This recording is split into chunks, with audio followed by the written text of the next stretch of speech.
Oi pessoal, todos vocês muito bem-vindos ao painel WW. O título desse programa, ele precisa ser relativizado pelo seguinte: os superministros têm poderes em relação ao quê? Evidentemente a pergunta é em relação aos desafios que eles têm que enfrentar. Se a gente considerar que Jair Bolsonaro foi eleito para tratar basicamente dois super desafios da sociedade brasileira, a saber, dívida, ou seja, crescimento da economia, e crime, ou seja, taxas de criminalidade mais corrupção, a gente tinha aí dois superministros escalados para super tarefas. Então a pergunta é, que poderes eles têm diante da evolução dos acontecimentos na economia e da evolução dos acontecimentos na política? Na verdade, a pergunta é para trazer vocês para o debate. Quer dizer, estamos conseguindo enfrentar os grandes desafios e em quais condições? Com isso a gente consegue falar principalmente dos acontecimentos mais marcantes da semana que passou. Nós estamos gravando esse programa na sexta-feira e foi uma semana cheia realmente de coisas para a gente dar uma lembrada aqui no programa. Vamos lá então, deixar de perder tempo e apresentar os nossos participantes. Eu começo por José Álvaro Moisés, cientista político, professor titular aposentado da USP.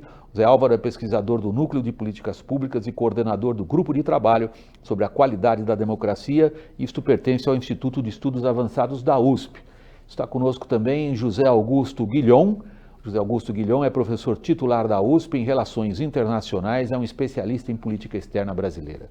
Nosso terceiro participante na roda é Ricardo Senes.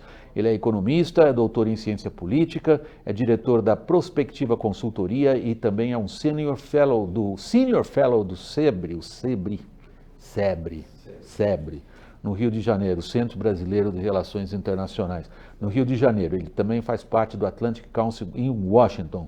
Senes foi aluno de ambos. Vamos ver depois se eles acham que você foi um bom aluno, vamos ver. Vamos lá. A minha apresentação foi a mais abrangente possível, mas eu vou pedir para você focar em primeiro lugar nessas duas figuras, Álvaro, o Sérgio Moro e Paulo Guedes, dois superministros escalados para enfrentar dois super desafios. Hoje eles continuam, na sua visão, superministros ou os desafios os reduziram a uma condição, digamos, mais normal, entre aspas? William, veja, eu acho que só a ideia de superministro, eu acho que já é uma anomalia. Porque num governo que tem responsabilidade, tem legitimidade e quer enfrentar os problemas, no presidencialismo brasileiro, o grande protagonista é o presidente. Então, se você disser que tem que ter superministros, num certo sentido, você está dizendo que o presidente não é super como deveria ser, ele é sub, ou alguma coisa parecida. Então, eu acho que a lógica pela qual a mídia, mas em parte também o governo e eles próprios se deram essa designação, tem que ver com uma anomalia do governo. O governo não tem clareza dos seus objetivos desde os primeiros dias, a não ser algumas promessas do Bolsonaro, não é? Na área da segurança, na área dos costumes, então, não tem muita clareza nas coisas. Então, eu acho que o problema dos dois ministros é que, como nós costumamos entender nas democracias, eles não estão entregando bem aquilo que prometeram. Veja que no caso da economia, dois dos fatores que são ditos como dos poucos resultados positivos, tem controle da inflação, houve queda da taxa de juros, os dois vêm do governo anterior. E vem vindo um pouquinho de queda no desemprego também. Bom, pouco desemprego, mas não para enfrentar a tragédia que é 12, 13 milhões de desempregados.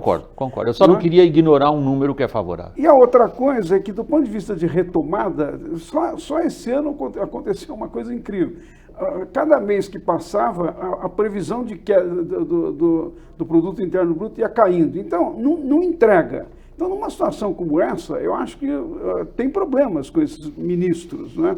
Eu concentrei no Guedes, mas poderia dizer coisas parecidas sobre o Moro. Que, aliás, ontem acabou de ter uma derrota fragorosa por essa decisão que foi tomada no Supremo Tribunal Federal, sem falar da decisão que o Congresso tomou sobre a chamada lei do abuso de autoridade.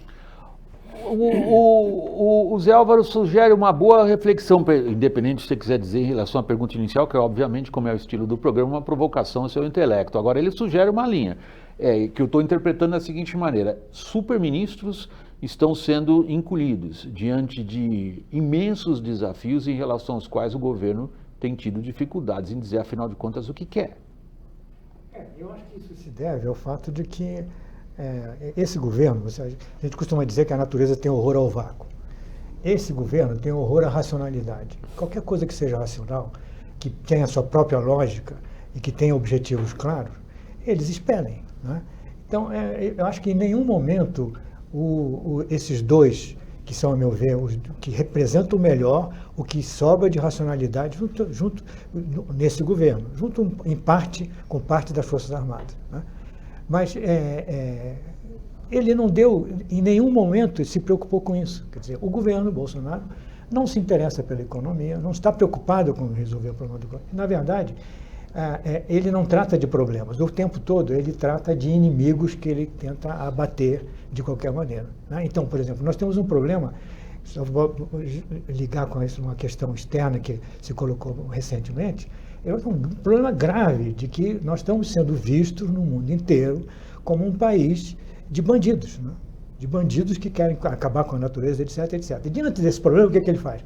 Ele vai e ataca as pessoas exatamente que estão desse outro lado, que poderiam de alguma forma, entende? Então, eu acho que faz parte de um modus operandi da cabeça, não só do presidente, mas disso que eu chamo assim, do serralho, né? Quer dizer, as mulheres, as crianças, os servos que ficam ali em volta do sultão.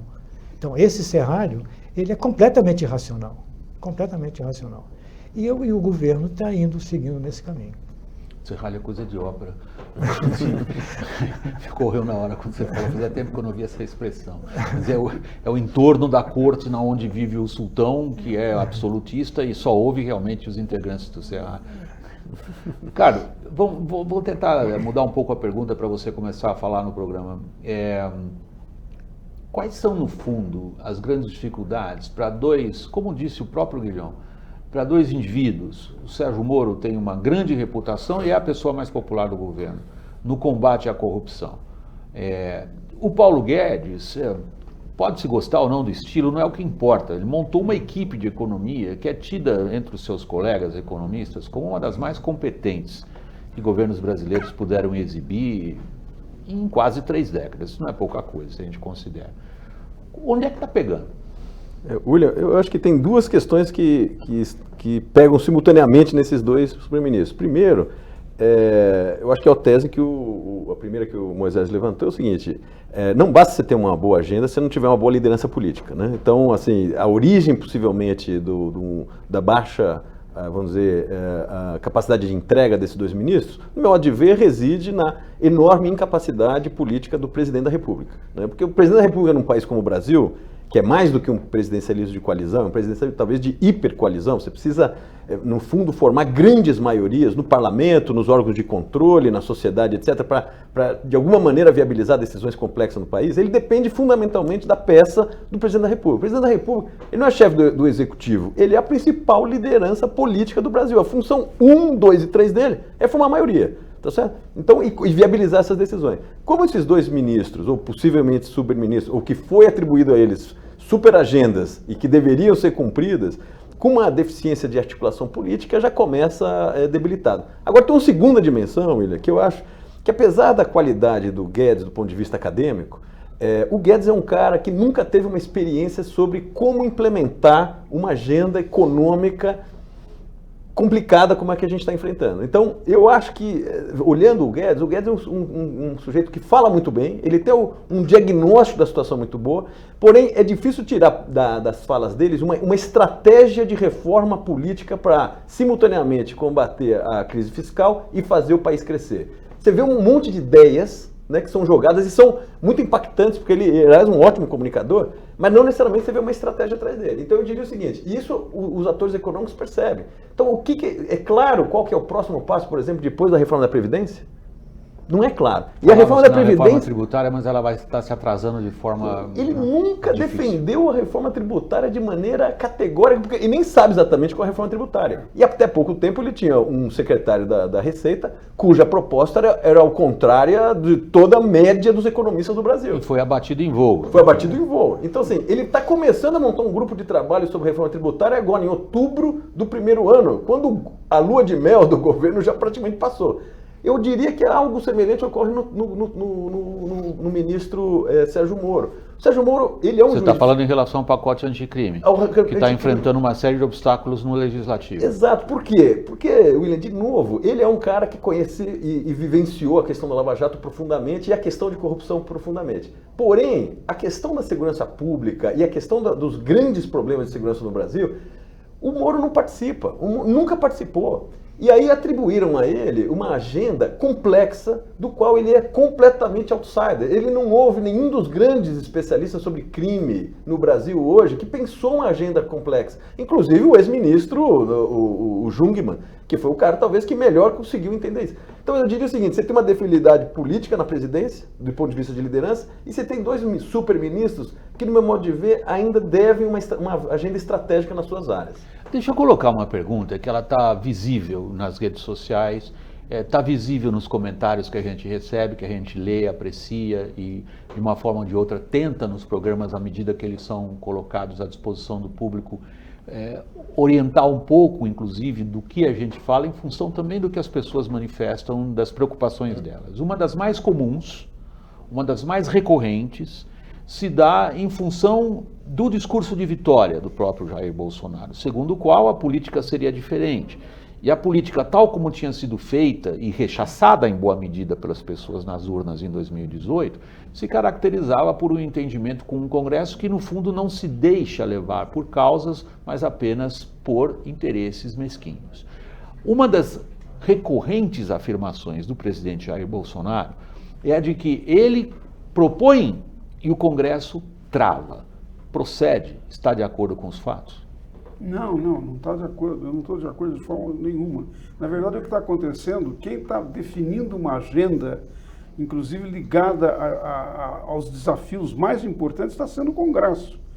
Né? Em parte porque houve essa, digamos assim, distanciamento entre a presidência, como o Ricardo mencionou, a presidência que, em tese, tem que organizar a coalizão. O presidente Bolsonaro abriu mão de fazer qualquer coalizão. Talvez a grande ferramenta de poder do presidente brasileiro seja a capacidade que ele tem de ditar a agenda política. Pois é, mas eu diria, William, que parte dos problemas que os dois ex-superministros estão enfrentando é porque não há coordenação da parte do governo em relação às principais propostas que eles defendiam no Congresso Nacional.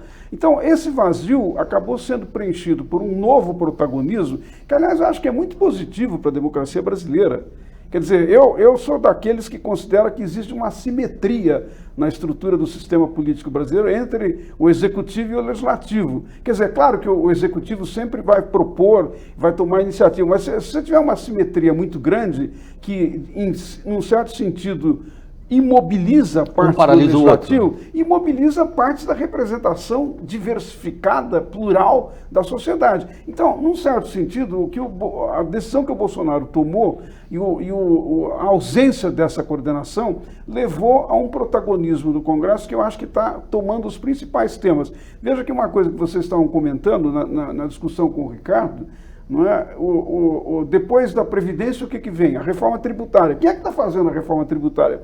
Quem, de alguma maneira, está recolhendo propostas diferentes e colocando em debate. Essa é a função do parlamento, colocar em debate propostas diferentes e, de alguma maneira, construir, na medida do possível, consenso. Quem está fazendo isso é o Congresso. Então, eu acho que esse é um aspecto para entender digamos assim, a dificuldade que os dois ministros estão enfrentando. Veja que no caso do Moro, o pacote de segurança que ele tinha apresentado, desde o começo o Bolsonaro foi postergando, foi dizendo, não, agora primeiro vem a Previdência, depois tem outra prioridade, depois tem outra, e num certo sentido perdeu digamos assim, aquela atualidade que tinha de um enfrentamento tanto da criminalidade como da corrupção. Agora, o lado da corrupção ficou mais comprometido ainda porque tem uma série de decisões do presidente Bolsonaro que indicam um distanciamento. Veja, por exemplo, a intervenção em órgãos de fiscalização e de controle é um péssimo resultado para a democracia. E é um afastamento da bandeira de combate à corrupção. Deixa eu colocar isso em perspectiva principalmente dos dois últimos grandes acontecimentos ligados ao combate à corrupção e que, na minha interpretação, sugerem um dilema político de primeira grandeza para o presidente brasileiro. Ele é confrontado com uma decisão na Câmara dos Deputados de aprovar uma lei de abuso da autoridade em relação à qual ele teve que se colocar. Ele vetou alguns aspectos e esses aspectos são de novo revertidos pelo Congresso, que lhe dá um recado forte. E o coloca na seguinte situação: ou ele apoia integralmente, não dá mais, ou o que é que ele escolhe, que ele pode achar que leve adiante. De qualquer maneira, cindiu uma boa parte da base que o apoiou até aqui, atribuindo a ele esses atributos tão decisivos de combate à corrupção. E o segundo, é claro, a decisão do STF da quinta-feira, que pode levar, né? Aí a gente é obrigado a dizer isso, porque isso ainda não está claro. Pode levar à anulação de várias, 32, se não me engano, pelo número do pessoal da Lava Jato, mas muito mais condenações ainda. 143 condenados. Exato. Mas tem as outras que o Toffoli mencionou que não são da Lava Jato. E que são processos que ele cita, eu não sei se o número corresponde aos milhares, são processos que foram iniciados pela lei da delação e que agora, de uma forma ou de outra, o Supremo tem que dizer para quem está do magistério, para quem está da justiça se ocupando disso, até onde vale ou não a anulação dessas condenações.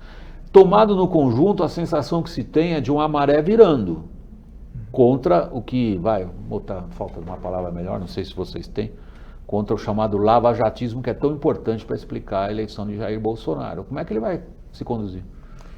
Olha, eu acho que ele vai ter que rapidamente encontrar algum objeto de ódio para lançar ataques, etc. O Congresso. Pode ser o Congresso, mas eu acho que talvez não seja o Congresso. Eu acho que ele vai tentar fazer isso mais com setores da sociedade que são de certa forma, incapazes de reagir. Né? Ele não tem o poder que tem o Congresso. Né? Eu acho que ele já parou bastante de atacar o Congresso. Já parou de atacar o Congresso e mostrou simplesmente que, como ele disse várias vezes, a questão da Previdência, o projeto do Paulo Guedes, tá certo? O projeto do Moro, o problema é que há aí uma disfunção muito forte no protagonismo do Congresso, de um lado, e no desprotagonismo dele. Porque o executivo, se chama executivo, não é por acaso, não se chama decisório, não é um poder decisório. O poder executivo, quer dizer, ele tem que formular políticas, ele tem que implementar políticas, ele tem que levar isso até o fim. E uma assembleia, quer dizer, nós não estamos em Atenas, em que um bando de cidadãos resolve, né, quer dizer, fora os escravos, os estrangeiros, não sei o quê, mas um bando pequeno resolve tudo. Não é possível você ter um Congresso com 500 pessoas, de deputados e mais 80 e tantos, 81 senadores, tomando decisões desse tipo, tomando iniciativa. Você citou porque inclusive nem sequer existe disciplina de voto. Exatamente. Ele não tem, nem sequer o partido dele vota com ele, o partido está completamente dividido. Então, há uma outra, ele está trabalhando com essa ideia de que ele tem os 30% que levaram ao segundo turno e esses vão levar de novo ao segundo turno, desde que ele consiga planar completamente o centro. Essa é a ideia dele. Vai sobrar de um lado o Lula de plantão, qualquer que ele seja, e de outro lado ele. Essa é a ideia dele. Mas ele não tem 30%. Ele não tem. Recentemente, o Datafolha fez daquela última pesquisa que eles apresentaram, eles fizeram criaram uma variável composta de 3 questões. Confia totalmente no presidente. Confia, aprova. Aprova totalmente e mais uma terceira... Apoia. Né? Bom, o que aconteceu? Quem está nesses 3 casos, nessas 3 casinhas... Que seria o seguidor irredutível. 12%. 12%. E hoje, na pesquisa geral, ele está com 70%, praticamente 70% de aprovação. Eu estou chegando perto do intervalo, eu queria passar a palavra para você, Ricardo, mas aí você já pensando na resposta, a pergunta vai ser mais ou menos o seguinte. Nós temos super desafios para os quais haviam sido escalados indivíduos com atributos super capazes de responder esses desafios. Evidentemente, o tempo vai corroendo o capital político, isso de qualquer governante, de qualquer lugar. Bolsonaro não é nenhuma exceção, isso pode ser uma regra igual da lei da gravidade. Em que medida o clima político começa a dar sinais de que as pessoas pensam que está demorando para acontecer o que se disse que iria acontecer com certa celeridade. Pessoal, a gente está de volta daqui um instantinho, até já.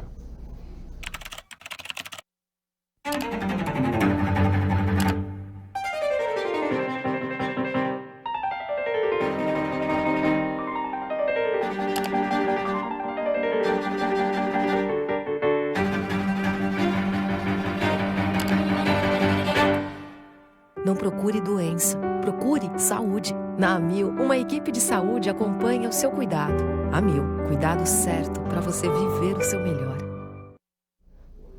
Bem-vindos de volta ao painel WW. Nós estamos dando uma espiada. Eu comecei o programa falando dos superministros, superpoderes e tudo mais. Na verdade, pelo que a gente já viu aqui nesse primeiro segmento, a gente está dando uma bela tour do horizonte, né? A palavra é meio fresca. Nós estamos dando uma espiada geral no que está acontecendo, Ricardo. A gente vê, eu não sei, eu tenho palestrado para o Brasil inteiro. E aí um pouquinho da minha experiência de repórter, de jornalista político e tal, uma coisa muito subjetiva. Não posso afirmar que o que eu vou dizer agora tem a base científica. Nem tem base em pesquisa de opinião pública. Sei lá, um pouco da minha experiência como profissional de imprensa. Eu sinto as pessoas um pouco impacientes. Eu sinto as pessoas... por exemplo, nessa semana que passou, eu tive a oportunidade de palestrar em cidades do interior prósperas. Uberlândia, no sul de Minas, cidade próspera, para os padrões brasileiros. Caçador, no centro de Santa Catarina, um polo madeireiro, próximo a Chapecó, que é um polo importante de produção, de exportação. São cidades com uma forte presença industrial, agrícola, da agropecuária e voltadas para a exportação. Assim, é um interior brasileiro que as grandes capitais pouco conhecem, muito sintonizados com o que está acontecendo no resto do mundo e onde a candidatura do Bolsonaro se consolidou muito antes de ser um fenômeno nas grandes cidades brasileiras. E aí, pelo próprio comportamento do público, você sente um mal-estar, vamos dizer assim. Não quero ser dramático, nem caótico, nem pessimista, nem nada. Só quero trazer isso e submeter a sua apreciação. Isso é o resultado do quê? Da demora dos superministros em responder aos super desafios? William, eu concordo plenamente. Eu acho que tem sim um momento de desencanto aí forte com o governo Bolsonaro. Talvez, pensando aí durante a sua pergunta, a formulação da sua pergunta, pelo menos três questões estão informando esse desencanto. Me parece o seguinte, o Bolsonaro, e o Guilhom mencionou isso, a reprovação com relação ao comportamento dele é muito alta, é mais alta do que a avaliação negativa com relação ao governo. Assim. Então, a figura dele, que alguns apostaram que, na palavra de um colega, inclusive analista, disse, não, a institucionalidade vai abraçar o Bolsonaro e vai controlar o Bolsonaro. Então, existia uma certa ideia de que o cargo ia, de alguma maneira, conduzir o Bolsonaro a ter um tipo de comportamento mais próximo ao que se espera de um presidente da República. Lendo engano. A segunda hipótese, que também não ficou comprovada, é a ideia de que, olha, ele vai colocar pessoas tão capazes em torno dela, e no primeiro momento foram os militares. Se a gente lembrar bem, os militares que num primeiro momento iam ficar na defesa e na infraestrutura, na transição eles foram rapidamente para o gabinete. Né? Então, não só o Mourão vice, mas o Heleno, depois você teve o Santos Cruz, depois o próprio porta-voz, você tem mais ou menos 42 oficiais das Forças Armadas no gabinete, no primeiro momento. E a ideia é que esses caras iam segurar, inclusive a área de comunicação e tal. Não seguraram, inclusive começaram a cair e mudou um pouco o perfil desse pessoal que está em torno do Bolsonaro no gabinete dele. Então, quando você vê a mudança do Santos Cruz, por exemplo, o general Santos Cruz, para o general Luiz Eduardo Ramos, que também é um general, mas de vamos dizer, uma estatura menor do que a do Santos Cruz, e mais vinculados à ala evangélica, que já estava dando uma sinalização para a mudança que ia ocorrer. Quando você pega o Jorge também, que é outro assessor que substituiu o general que foi para o Correio, você vê que ele, ao entorno dele, na área de comunicação, ele já foi dando uma brecha para o seu pessoal e aquela hipótese de que esse entorno ia segurá-lo também não funcionou. Então você tem uma primeira decepção aí. Eu acho que tem uma segunda decepção que é na área econômica. né, a reversão de expectativa, se a gente pegar o que o mercado esperava de crescimento do PIB no começo do ano, que era 2,6, e alguns analistas econômicos diziam o seguinte, 2,6 se não aprovar a Previdência, porque se aprovar a Previdência vai ser 3,5, etc. Se você imaginar o que era isso em janeiro e 7 meses depois a expectativa do crescimento é 0,8%, então dá para ver que o mercado se desencantou rapidamente. Não, tá, mas aí eu só provocação a você, eu estou tentando tirar o mercado disso. O mercado é volátil, reage, teve ataque na Arábia Saudita voando de um jeito, a inflação tá, não, você está falando de qual mercado? Não, quando eu estava fazendo esse relato, está dizendo pequenos empreendedores, donos de pequenas empresas, gente assim, que diz assim, o mercado para eles também é uma coisa lá que eles não entendem muito bem como funciona. Não, quando você diz o mercado, eu diria que atores econômicos em geral. Atores econômicos em geral, okay. Em geral, tá bom, porque, por exemplo, você pega o lado do ator econômico empregado, por exemplo. A expectativa de uma retomada tinha a ver com uma retomada do mercado de trabalho. E se você pegar, não é só o desemprego, você pegar o desemprego, o subemprego e o autoemprego precário, dá quase 50% da população. E não está mudando esse perfil. Então sobe um pouquinho lá o desemprego, diminui um pouco o desemprego. Sim, mas estamos com uma informalidade horrorosa. Absurda. Então assim, não sentiram na ponta isso. Se você pegar esses varejistas, inclusive o pessoal que recentemente estive com ele, o pessoal de material de construção, etc., a curva de retomada é muito lenta de todas essas pequenas lojas de material de construção na ponta. Então, assim, tem uma frustração econômica que não é só do mercado financeiro, é do mercado, do mercado de maneira geral. E tem uma terceira, William, eu acho que variável aí, que também informa um pouco esse desencanto, que eu acho que tem a ver com algumas das políticas que o Bolsonaro sinalizou que ele ia conseguir implementar de maneira muito rápida. Essa ideia de que ele ia conseguir, por exemplo, dar um choque na área de segurança com a ideia de flexibilização do porte de posse de arma, de que ele ia ser, a ideia do policial ser mais duro nas suas abordagens, ia ter um impacto, etc. Ele não só não conseguiu implementar isso, porque não cabe a ele, isso é um conjunto mais amplo de decisão. Sobretudo os governadores de Estado. Isso é função fundamental do governador de Estado.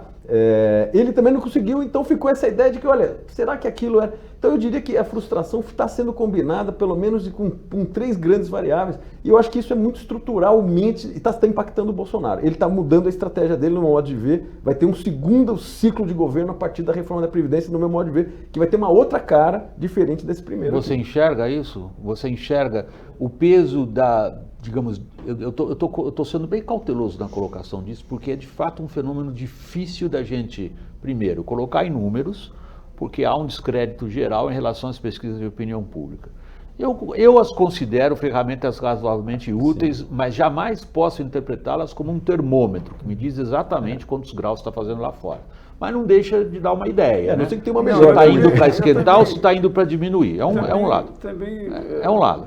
Por isso que eu ia dizendo, quando a gente tenta, eu como jornalista, descrever o momento político que eu sinto, eu estou falando sinto, é subjetivo, é emotivo, é particular, é mesmo de indivíduo, né? Não estou atribuindo ao que eu estou dizendo nenhum valor científico, eu estou aqui jogando um pouco das minhas impressões e submetendo a apreciação de vocês. A gente vê, não tem como colocar em números. É difícil a gente estabelecer, às vezes, uma relação de causa e efeito, né? Quando a gente fala, por exemplo, de aprovação, desaprovação do comportamento da figura do presidente da República, o que para alguns é objeto de repulsa, por exemplo, publicação de determinados tipos de vídeo, para outros é objeto de aplauso. Então, de novo, é difícil você estabelecer, do ponto de vista moral, como fixar onde está, digamos, o mal-estar, mas ele está. E em terceiro, a gente pensa, como vocês já mencionaram, na questão da inserção brasileira internacional. De repente a gente começa a perceber quanto que a gente é dependente do cenário internacional, nas mínimas coisas.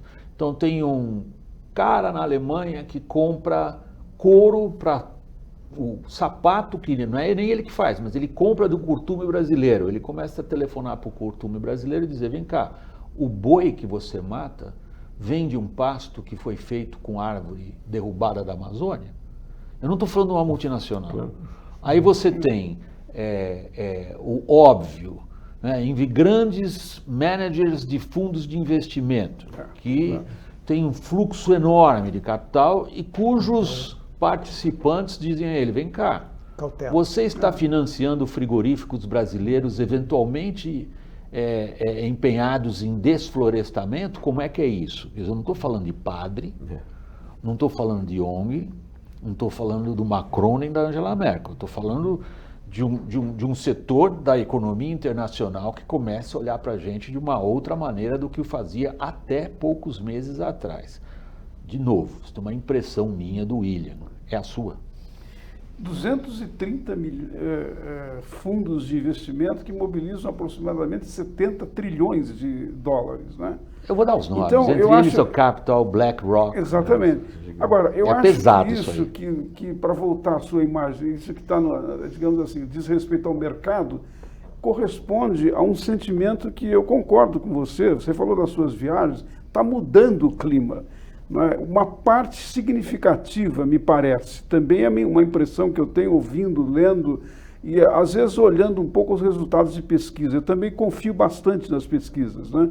Mas uma parte substantiva do eleitorado que votou no Bolsonaro porque era contra o PT e de alguma maneira ficou, digamos assim, numa posição relativamente ambígua, dando uma oportunidade para ver se a coisa mudava, mas ao mesmo tempo com um olhar crítico, com um passo atrás. Eu acho que essa mudança está ocorrendo. Esse segmento, de alguma maneira, está se distanciando e está dizendo, bom, não valeu a pena o voto. A gente vai ver isso mesmo para valer nas eleições municipais. E eu acho, William, que isso tem que ver fundamentalmente, o governo não tem uma estratégia clara definida. Você veja que, se nós olharmos, uma coisa que o Ricardo lembrou com razão, tem um grupo, bom, o Zé Augusto tinha mencionado isso também, tem um grupo mais racional em torno do presidente, que é o grupo dos militares. É inimaginável que os militares, por exemplo, não tenham pensado numa estratégia na relação exterior que, de alguma maneira, preserva os nossos mercados, mas, ao mesmo tempo, ao invés de confrontar, vai buscar alianças, apoios para enfrentar o problema da Amazônia, para enfrentar os outros problemas, e principalmente o investimento. Então, o que eu quero dizer é o seguinte, a ausência dessa estratégia, que é uma coisa que os analistas podem perceber, ela começou a filtrar para baixo e as pessoas começam a perceber, bom, o que esse governo quer? Para onde ele vai? Não corresponde àquilo que apareceu na campanha, a expectativa que eu criei. Acho que está se formando, e a minha hipótese é que em 2020, nas eleições municipais, nós vamos ter um efeito dessa perda de... Quando aí a gente vai saber se essas impressões que nós estamos aqui transmitindo ao querido público que nos acompanha estavam corretas ou não, porque a gente vai ter voto na urna, aí não tem conversa. Se a gente todos nós quatro aqui, fomos capazes ou não de interpretar essa nuvem de sensações de forma correta ou não, saberemos, né? Guilhom, quando a gente fala na questão de uma estratégia em relação ao Brasil e o resto do mundo. Nós tivemos, e aí eu queria de novo provocar você um pouco aí com um confronto de dois fatos. Nós tivemos o discurso do presidente nas Nações Unidas, um discurso agressivo, como todos os chefes de Estado que eu me lembro, cobri várias dessas Assembleias Gerais das Nações Unidas, falam para casa. Poucos se prestam atenção um para o outro, nem ouvem. Mas cada um fala para casa, usa aquilo quase como fez o lá de El Salvador para fazer uma selfie, né? E acaba falando para casa. O que ele falou para casa, a gente conhece bem. O tipo digamos, de quadro que ele traça dos interesses em relação à Amazônia ou não, a gente viu no debate político todo por aí. Ao mesmo tempo, e isso eu quero dar crédito a quem merece, o colega repórter Igor Gielov, da Folha de São Paulo, detectou um fato público na reunião de revisão do Tratado de Não Proliferação de Armas Nucleares, o famoso TNP. A posição do Brasil foi completamente diferente das posições até aqui assumidas oficialmente pela nossa chancelaria. Tratava-se do caso do Irã. E ali, o nosso representante nessa reunião não foi com as críticas americanas contra o Irã, ao contrário. Fez questão de dizer que o Irã tinha, sim, direito de desenvolver tecnologias nucleares que são as mesmas que o Brasil desenvolveu. Ele é, obviamente, um peso dos militares num aspecto da política externa que tem a ver com a transferência de tecnologias sensitivas para o Brasil. Ali está muito claro que eles querem preservar um espaço que eles conquistaram, em primeiro lugar, com o programa secreto da Marinha. Aliás, Foi o almirante Bento Albuquerque que participou disso e manteve essa posição. Para o mundo lá fora, qual é a língua que nós estamos falando então? Olha, eu acho que há uma tentativa de entender, mas eu acho que não vai fazer, o mundo lá fora não vai fazer um esforço muito grande para tentar entender a força.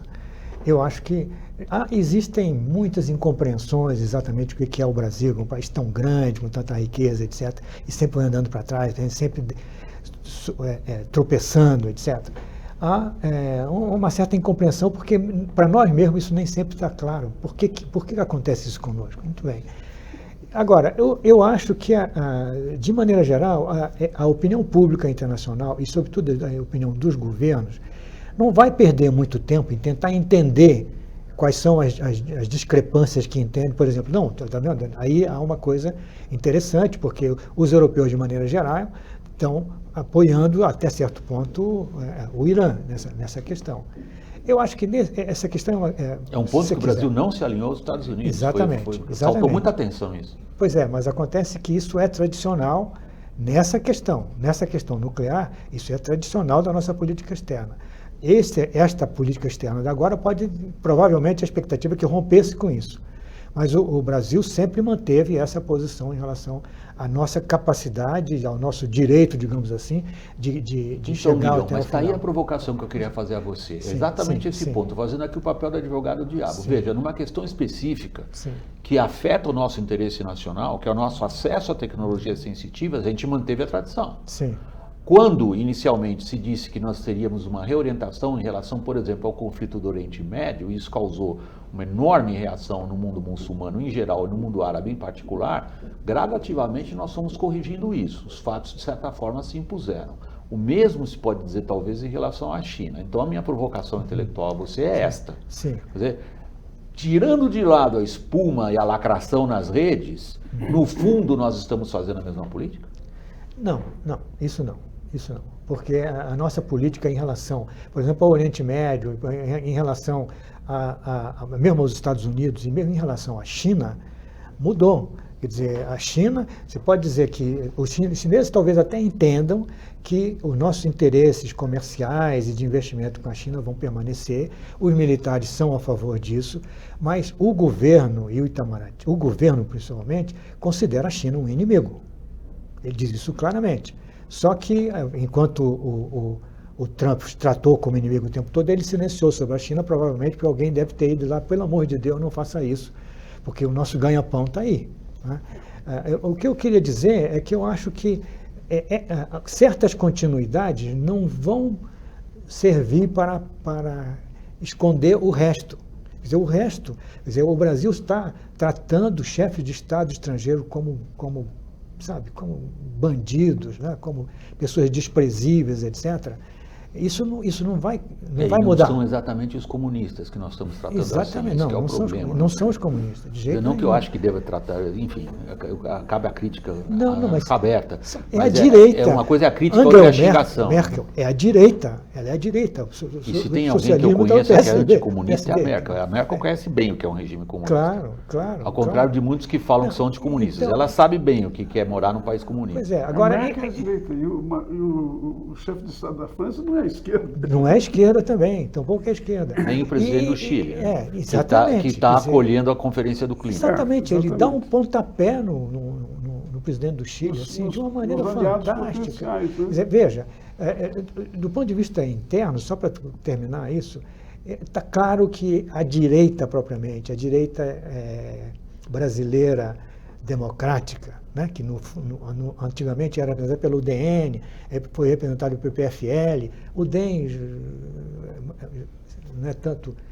não é uma direita consistente. Essa direita está abandonando. As pessoas de direita que eu conheço estão abandonando. Né? Os militares estão se afastando.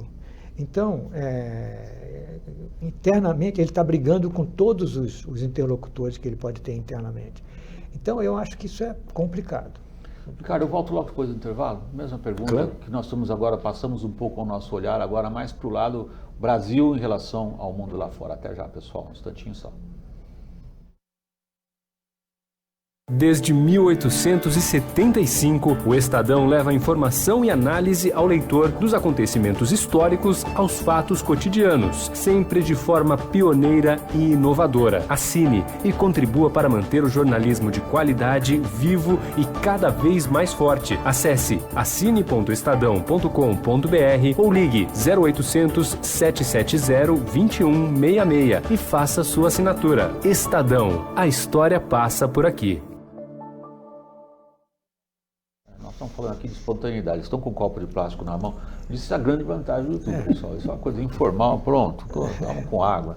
Imagina, ele trata mal aqui os convidados, né? Uma aguinha. Gente, vamos lá, vamos voltar para a conversa. Vocês, um brevíssimo resumo do que a gente falou até agora aqui. Estão fazendo uma apreciação evidentemente crítica em relação a uma série de acontecimentos. Começamos pela capacidade ou não que os ministros escalados pelo Jair Bolsonaro para enfrentar problemas dessa grandeza, crime e dívida, como eu comecei a apresentação do programa, tiveram ou não durante esse período de tratar dessas questões. Vimos alguns problemas sérios de articulação, de política interna, em relação também às decisões tomadas pelo STF. E nesse segmento final do programa nós estamos olhando um pouquinho mais para fora. Ricardo, é a sua oportunidade de se manifestar em relação à mesma questão. Nós vimos o Brasil tomando, digamos, do ponto de vista da retórica, refazendo a mesma provocação que eu fiz ao Guilhom. Tivemos uma grande espuma, uma grande lacração, uma grande tentativa de colocar de forma bombástica certas propostas de política externa, mas na prática, e aí a provocação a você também, a gente vê que a realidade se impõe em relação a várias dessas propostas. O Guilhom não acha. O Guilhom vê realmente algumas modificações no sentido daquela espuma e daquela lacração. E você? William, eu acho que a questão externa e a nossa nova forma de atuação externa, de fato, está contaminado por essa mesma dimensão que a gente tentou descrever aqui interna. Ou seja, você tem espuma, tem esse falatório, tem esse Twitter e tal, para temas internacionais. Você tem a forma bastante, vamos dizer, fora dos padrões com os quais não só o Bolsonaro atua, mas o seu ministro de Relações Exteriores, o seu filho atuando como uma espécie de um chanceler informal, mas de alguma maneira com autorização do presidente, que é o seu pai. Então você tem alguma coisa diferente aí. E depois você tem, de fato, algumas relações do Brasil, alguns fóruns, e que ele continua mais ou menos na linha que a gente tinha. Então, por exemplo, a retomada da negociação Mercosul-União Europeia, ela se deu dentro dos parâmetros que a gente vinha tendo nos últimos 20 anos que tem essa negociação, mas em particular nos parâmetros que haviam sido redefinidos no governo. E que o governo aproveitou para faturar gostosamente. Exatamente. Tudo bem, é parte do jogo. Exatamente. Fatura mesmo. O fato é importante, é positivo, por que não vai faturar? Exatamente. Esse que eu acho que é a dificuldade de a gente entender esse governo, porque tem áreas que são muito sérias e continuam com o padrão e produzindo resultado. Então, retomar essa negociação que foi tomada com um parâmetro que havia sido reconstruído já no governo Temer, eles aproveitaram em 6 meses e conseguiram concluir. Tudo bem, mérito deles, ponto para eles. Excelente. E tem dimensões de que isso está acontecendo. Ainda no campo comercial, você tem várias negociações que estão sendo... Na UEFA, a gente acabou de fechar um acordo, aliás, está mais maduro e pronto para ser ratificado do que da União Europeia. Então, isso é o lado bom. Agora, ele não tira e ele tem que conviver, e essa que é a dificuldade, porque você pega a leitura mais otimista, o cara diz o seguinte: não, essa espuma aqui não atrapalha nada esse mundo real. E você tem os pessimistas essa que minha dizem pergunta. o seguinte... Obrigado. Você fez melhor do que eu. É essa a minha pergunta. Então, eu acho que medida essa espuma atrapalha ou não o mundo real? Atrapalha. Eu acho que atrapalha. Por exemplo, porque ele atrapalha não só nos fóruns formais, mas ele atrapalha a percepção do ponto de vista da confiança que o Brasil tem de realmente seguir com algumas negociações importantes. Então, por exemplo, você chega na comunidade europeia de empresas, não necessariamente os governos. A comunidade europeia, ela está com 3 pés atrás, porque ela diz o seguinte: olha, será que esse mesmo governo com que eu estou negociando, amanhã ele faz uma declaração sobre a Amazônia, depois sobre índio, é o mesmo? Como é que o processo tem ruído nisso? Achar que esse ruído não contamina a tomada de decisão das pessoas, eu acho que é muita boa vontade, eu diria assim, no mínimo. Quando você pega um filho do presidente sendo indicado para embaixador nos Estados Unidos, esse filho do presidente está com um chapéu 2020 Trump. Você diz o seguinte: olha, como é que esse representante do Brasil vai ser aceito, por exemplo, por uma boa parte da própria burocracia de Washington, que é anti-Trump? Esses caras não vão... Já falaram, inclusive, estou sendo um pouco indiscreto aqui, mas o senhor falou: olha, um sujeito desse numa reunião, ninguém fala nada. Você acha que um sujeito da área de informação, do alto nível de informação do governo americano... Aí eu sou obrigado aí a trazer... ruído, William, mas a tese é o seguinte, eu estou mais na linha do Guilhom. Esse ruído não é gratuito, esse ruído tem consequências. E esse ruído, de alguma maneira, atrapalha o lado sério desse governo. Eu penso que a média da percepção das pessoas, que são mais ou menos informadas e acompanham a importância dessas instituições, ficam preocupadas nesse sentido. Se preocupam daqui, do outro lado, idem. Então a minha hipótese é, tentando responder isso, sim, atrapalha. Claro, é difícil eu pular fora da minha biografia. Eu fui correspondente internacional há 21 anos, em vários países, sobretudo Europa e Estados Unidos e Oriente Médio.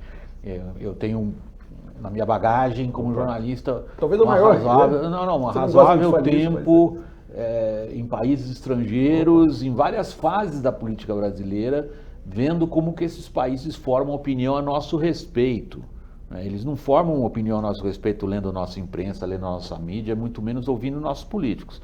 Eles formam opinião a nosso respeito lendo os próprios jornais, assistindo a própria televisão e dando uma espiada no que os próprios empresários acham ou deixam de achar. Isso é meio básico. A outra coisa básica que eu tive nesse período como correspondente lá fora é a ideia de que países em geral têm interesses, poucos amigos. E que os mais espertos sabem lidar com o vizinho, não importa se é Maricota ou Joãozinho que está lá. E não tentam, na medida do possível, não se meter nos processos eleitorais dos outros, porque vai que dá errado, como aconteceu na Argentina. Apoiou o Macri e tal, beleza. Do meu ponto de vista, das minhas convicções político-ideológicas, não tem dúvida que eu sou uma pessoa, como jornalista, que acho as propostas do governo Macri mais adequadas a resolver os problemas do que a gente viu acontecer no kirchnerismo. Mas agora o kirchnerismo está voltando. Ele botou as fichas no Macri, ganhou o outro. E aí, como é que fica? Que tipo de problema nós vamos enfrentar pela frente? Porque parece que o Bolsonaro dá um pouquinho de pé frio para os amigos que ele apoia, né? Ele teve o Salvini na Itália, caiu fora. O Netanyahu saiu bem menor dessa última eleição. O Trump está com um impeachment aí na cabeça dele. E nós temos ainda a questão da Argentina. Não tem. O Johnson. E o Boris Johnson. O Boris Johnson, não sei se ele era tão próximo. Mas eles prometeram um acordo bilateral. Mas o Johnson é muito piadista demais para alguém levar a sério. Ainda apareceu na vida do Boris Johnson uma loira misteriosa, né? Ele juntou, né? Eu acho que você tocou você usou a palavra que é adequada. Países têm interesses. Eu acho que o que está ficando é a imagem de que esse governo não tem clareza de quais são os interesses do Brasil. E ao não ter clareza, ou por razões dessa posição ideológica de uma luta cultural, etc., que pode representar um desvio de perspectiva racional, ele tá confrontando, ao invés de buscar aliados, ele está confrontando os aliados potenciais. E isso claramente está afetando o mercado. Quer dizer, não é por acaso que os ruralistas e outros setores estão, de alguma maneira, com um passo de distanciamento e chamando a atenção. Está criando problema. Nós vamos ter que fazer uma campanha especial para explicar produtos brasileiros. Por que uma campanha especial? Porque houve uma perda, houve um desnível. Então, desse ponto de vista, eu acho que é uma coisa curiosa, não é? Porque como o Bolsonaro adotou uma solução para o Itamaraty, para as relações exteriores, que é totalmente antiprofissional, colocando figuras que, na verdade, não tinham experiência suficiente e que, num certo sentido, não vinham da tradição que o Itamaraty tem no tratamento dessas questões. Posso só quebrar um momentinho aqui, rapidinho, só porque me lembra um episódio. Levou, a meu juízo, a essa, digamos assim, a essa imagem de que é errática a posição do país, não é? E, portanto, não define claramente, não busca claramente a defesa dos nossos interesses. Se a gente for cínico, né? Os próprios militares nos anos 70 deram uma espetacular lição. Eles eram participantes da Guerra Fria, consideravam-se integrantes da trincheira que defendia o mundo livre e ocidental e a democracia. Essa foi a proposta dos militares. Que era uma fronteira ideológica. Exato, uma fronteira ideológica. Estavam de um lado claramente, com um postulado político ideológico claro, e foram os primeiros a reconhecer o governo comunista dos guerrilheiros da Angola, MPLA, auxiliados por cubanos. Ou seja, quando chegou na hora de Interesses, tratar de interesses brasileiros no Atlântico Sul, frente ao que estava acontecendo, largaram a tal conversa de defesa do mundo, da democracia, do Ocidente ou o que fosse. Espera aí, nosso interesse aqui não importa saber quem são esses caras. Isso é uma grande lição para tomar de agora. Então, é isso que eu estou dizendo que está faltando agora, né? O presidente não dá essa... E ele não montou, digamos assim, uma assessoria, um apoio nessa área capaz de alguma maneira, de definir esses interesses e definir relações. Por exemplo, você lembrou bem, o que ele fez em relação à Argentina, em relação a Israel, quer dizer, essa interferência nos países de uma coisa totalmente atabalhoada, não é que é uma interferência positiva, atabalhoada, não é? Num certo sentido, é uma carência de definição de quais são os nossos interesses. Guilhom. Eu acho que está claro, quer dizer, você não pode ter estratégia se você não souber quais são os riscos que você está correndo e quais são os objetivos para poder enfrentar esses riscos. Essa noção, os militares têm, eles têm uma prática de exercício de pensamento estratégico. Você pode discordar ou pode concordar, mas eles têm essa prática. Eles têm treino nisso. Estão treinados para isso. Agora, a impressão que se tem é que, a não ser coisas negativas, como foi aquela possível invasão da Venezuela pelos Estados Unidos, que o Brasil estava tentando apoiar, não vi outra em que o Exército tivesse voz para impedir uma coisa como essa. Porque claramente, é evidente que as Forças Armadas não estão de acordo em você sair brigando com nossos amigos, e nem com os nossos parceiros comerciais, como é no caso de todo mundo muçulmano, né? Então, eu acho que ele é completamente avesso a essa questão. Ele não pensa, ele não age racionalmente, ele não age com os utensílios e os meios necessários para atingir objetivos. Ele reage simplesmente à necessidade de atacar inimigos. Quando não existe, você cria. Ricardo, eu vou fazer um pouquinho mais lá na frente uma edição exclusivamente dedicada à política americana. É talvez uma das derradeiras perguntas dessa edição. Nós temos aí um fato político relevante com impacto no mundo inteiro, no Brasil também em particular, que é a situação doméstica relativa ao Trump. Qual é o primeiro impacto que você enxerga no caso brasileiro específico? Eu acho que tive recentemente também com o pessoal do governo americano, e quais são as preocupações deles? Primeiro que ele tem uma janela curta de tempo, mesmo na hipótese do Trump ficar até o final do mandato, que eu acho que vai ficar. Mas eles têm alguns temas na mesa que eles gostariam de ver resolvidos até o final do Trump, pelo menos. Então, por exemplo, a questão de Alcântara, o acordo na área espacial... A utilização da base aeroespacial. É bem importante. Ele está praticamente aprovado, mas ainda tem elementos... Eles estão bastante preocupados que isso possa gerar ruídos e não andar. Você tem alguns temas na área comercial que foram para a mesa e não tem nada a ver com acordo comercial grande, nem tem tempo, mas é o que o Trump falou, que são trade deals e não trade agreements. Ou seja, ele está falando assim, tem algumas áreas que são importantes. Negócio e não acordo. Exatamente. E que tem a ver com facilidade de comércio, tem a questão com o global entry, tem alguns acordos que podem facilitar. Eles estão dizendo o seguinte, será que esse ruído do lado do Brasil e do lado aqui vai... Então, de fato, ele tem um conjunto de uma agenda pequena, porém que faz sentido para os dois países, que poderia estar afetado caso a questão bilateral não avance. A gente precisa lembrar que o Brasil está sem embaixador lá há um bom tempo, né? Essas negociações diretamente com a família... De lá para cá também. Pois é, isso é um sinal. Isso porque são considerados aliados estratégicos. Nenhum dos dois tem embaixador. Essa relação presidente-presidente, ela funciona para questões políticas, mas para tudo o aparato das negociações formais que você precisa, ou a burocracia está engajada ou não tem nada, ou fica parou. Então, o medo desse pessoal é que continue muita fala, né? Igual I love you ontem do Bolsonaro com o Trump, etc., mas que no fundo não traduz autorizações concretas para esse pessoal avançar. Então, eu acho que tem um risco, sim, de a gente perder uma oportunidade, porque eu acho que tem uma agenda com os Estados Unidos que a gente poderia aprofundar pesadamente. Nós estamos perdendo. E um presidente que se diz que qual a aproximação Trump-Bolsonaro era muito positiva. Poderia ser positivo, mas corre o risco, por conta desses tais ruídos, não concretizar. Agora, com a possibilidade de um processo de impeachment do Trump, eu acho que é piora mais ainda a situação. Então, infelizmente, William, de novo a minha resposta é mais para negativa. Eu acho que a gente talvez tenha perdido uma janela interessante para aprofundar uma série de acordos com os Estados Unidos, dado esses ruídos dos dois lados. Posso fazer uma observação sobre isso? É o seguinte, eu acho que havia uma expectativa, mas era uma expectativa racional, de que você ia ter negócios para tratar com o Trump e seriam facilitados para isso. Havia uma expectativa que o filho lá, o Eduardo, manifestou, quando esses países todos estiverem nos atacando nessa questão, o governo americano vai nos apoiar. E vai. Quer dizer, essa é uma imaginação puramente imaginária, porque isso não acontece.